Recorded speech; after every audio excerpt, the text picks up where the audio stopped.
नमस्कार, बहुत स्वागत है आपका खबर छत्तीसगढ़ देख रहे हैं आप। मैं हूं आपके साथ अलीजा चक्रधारी। चले बटन की शुरुआत करते हैं। बड़ी खबर आपको बीजापुर से बता रहे हैं, जहां करेगुट्टा नक्सली मुठभेड़ से ये जुड़ी बड़ी खबर है। मुठभेड़ में मारे गए 31 नक्सलियों के शव बरामद हुए हैं। मारे गए नक्सलियों में 16 महिलाएं शामिल है। 31 नक्सलियों में से 20 की पहचान हो चुकी है। 11 नक्सलियों के शव परिजनों को सुपुर्द किया गया है। तो ये बड़ी खबर आपको बता रहे हैं बीजापुर से, जहां लगातार करेगुट्टा के पहाड़ी पर पिछले कई दिनों से मुठभेड़ जारी है। ऑपरेशन ये चल रहा है, नक्सली ऑपरेशन खात्मे को लेकर। अब ये 31 नक्सलियों के शव इस मुठभेड़ में बरामद किए गए। मारे गए नक्सलियों में 16 महिलाएं शामिल है। 11 नक्सलियों के शव परिजनों को सौंपा गया है। और फाइनल डिटेल्स के बारे में मैं एडीजी एएनओ छत्तीसगढ़ से अनुरोध करता हूं कि वो अभियान की आगे की जानकारी दें।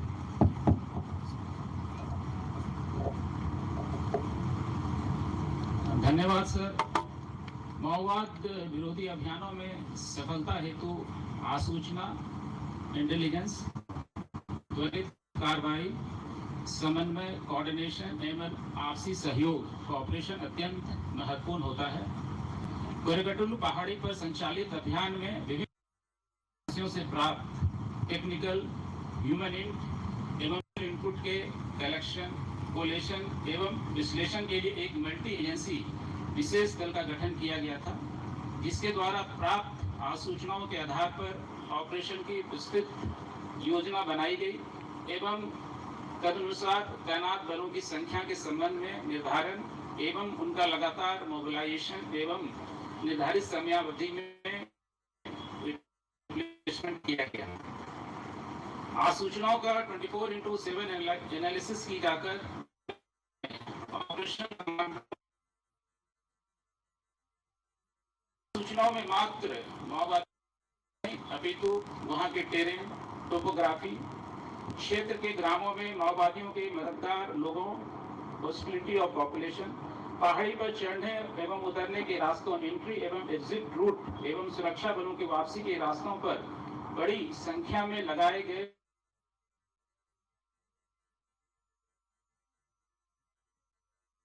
खबर आप देख रहे हैं, जहां मुठभेड़ में 31 नक्सलियों के शव बरामद किए गए। मारे गए नक्सलियों में 16 महिलाएं शामिल है।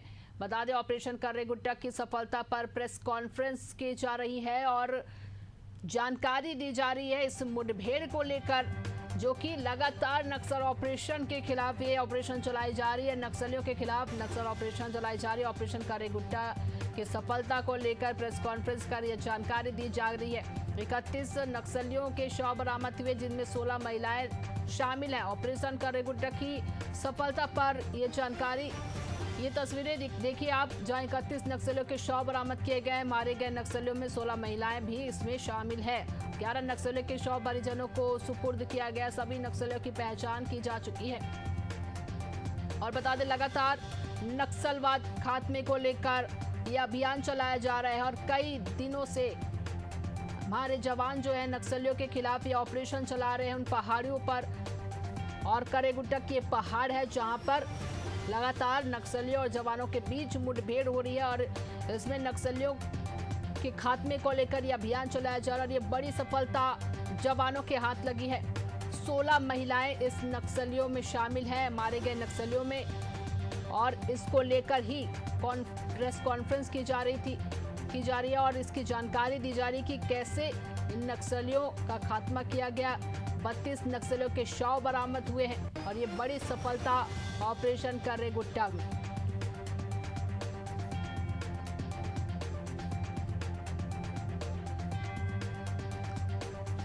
तो बता दें आपको कि जिस तरह से केंद्रीय गृह मंत्री अमित शाह छत्तीसगढ़ के दौरे पर थे और उन्होंने नक्सलवाद के खात्मे को लेकर बात भी की थी। 31 मार्च 2026 से डेडलाइन दिया है जब देश से नक्सलियों का खात्मा किया जाएगा और इसको लेकर ही लगातार ये अभियान चलाया जा रहा है कि कैसे नक्सलियों को जो है इस आतंक को, नक्सलियों के आतंक को खत्म किया जाए। और लगातार पिछले कई दिनों से हमारे जवान करेगुट्टा की पहाड़ियों पर डटे हुए हैं, चाहे धूप हो, गर्मी हो, बरसात हो, लगातार वहां पर बने हुए हैं। और लगातार ये सफलता उन्हें मिल रही है। प्रशांत गजभिये ब्यूरो चीफ हमारे साथ जुड़ गया। प्रशांत, क्या कुछ जानकारी है? 31 नक्सलियों के शव बरामद हुए हैं, बड़ी सफलता है। जी बिल्कुल, जिस तरीके से बस्तर के इतिहास में सबसे बड़ा ऑपरेशन इसे कहा जा सकता है। करीगुट्टा के पहाड़ में लगातार 20 से अधिक दिन तक जवान वहां पर डटे रहे थे और उसके बाद ये ऑपरेशन खत्म होता है और आज खुद जो छत्तीसगढ़ के डीजीपी है वो पहुंचे हुए हैं प्रेस कॉन्फ्रेंस लेने के लिए और ब्रीफ करने के लिए। इससे अंदाजा लगाया जा सकता है कि ये सफलता कितनी बड़ी है। अलग अलग मुठभेड़ हुई 20 दिनों में और 31 नक्सलियों के शव को बरामद किया गया है, जिसमें 16 महिला नक्सली हैं। 20 नक्सलियों के शव को की शिनाख्त कर ली गई है। अन्य 11 नक्सलियों के शव की शिनाख्ती अभी बची है। 20 नक्सलियों के शव को अभी जो उनके परिवार है उनको सौंपने का प्रक्रिया कर दी जा रही है। साथ ही साथ जो सबसे अहम है, कई बड़े नाम हैं इसमें जो मुठभेड़ में मारे गए हैं और सबसे बड़ी बात जिस तरीके से पूरा ऑपरेशन प्लान किया गया कि जवानों को किसी भी तरह से कोई नुकसान नहीं पहुंचा। नहीं तो इतने दिनों तक जब जंगलों में जवान रहते हैं दिन और रात 24 घंटे, तो नक्सलियों को एक मौका मिल जाता है कि जवानों को भी नुकसान पहुंचा सके। लेकिन किसी भी प्रकार से जवानों की जो रणनीति थी वो पुख्ता थी। वो स्ट्रेटेजी जिस तरीके से तैयार करके वो इस ऑपरेशन में गए हुए थे, संयुक्त रूप से हजारों की संख्या में जवान गए हुए थे और उनको किसी भी प्रकार से कोई नुकसान नहीं हुआ और 31 नक्सलियों के शव को लाने में वो सफल रहे हैं। और खुद सीआरपीएफ और छत्तीसगढ़ शासन के डीजीपी जो है वो इस बात को ब्रीफ कर रहे हैं और कुछ ही देर में ये स्पष्ट हो जाएगा कि कितने बड़े नाम जो है नक्सलियों के वो इस मुठभेड़ में मारे गए हैं और कितने लाख करोड़ का इनाम जो है उन नक्सलियों पर था। तो जैसे और साथ ही साथ जो हथियार है, काफी बड़ी मात्रा में हथियार बरामद किया गया है। तो उस मुठभेड़ में और उस ऑपरेशन में कई सुरंग बरामद की गए हैं, कई बंकर्स बरामद हुए हैं नक्सलियों के। तो ये कहा जा सकता है कि एक सफल ऑपरेशन है और सही मायने में जिस तरीके से 2026 मार्च तक नक्सलवाद को खत्म करने का दावा केंद्रीय गृह मंत्री अमित शाह कर रहे हैं, तो उसके लिए ये ऑपरेशन काफी महत्वपूर्ण था। क्योंकि करेगुट्टा का पहाड़ी वो क्षेत्र है जहाँ पर नक्सली अपने आप को सेफ माना करते थे और उस सेफ जोन में नक्सली हमेशा अपनी पनाहगाह बनाकर थे। लेकिन अब वो पहाड़ जो है वो नक्सलियों से मुक्त होकर जवानों के कब्जे पे है और अब नक्सली जो है वहां से जो बचे हुए नक्सली थे वो पलायन कर चुके हैं, वो भाग चुके हैं। तो दोबारा से नक्सली वहां पर वापस ना पहुंच सके, इसलिए भी लगातार सर्चिंग की जा रही है। साथ ही साथ एक बड़ी सफलता जो है 31 नक्सलियों के शव के साथ जवानों ने हासिल की है। जी बिल्कुल, ये बड़ी सफलता है जवानों के लिए, क्योंकि लगातार ये ऑपरेशन करेगुट्टा में जवान हमारे वहां पर लगातार तैनात थे। जवानों ने ये बड़ी सफलता हासिल की है। तमाम जानकारी के लिए प्रशांत आपका बहुत बहुत धन्यवाद।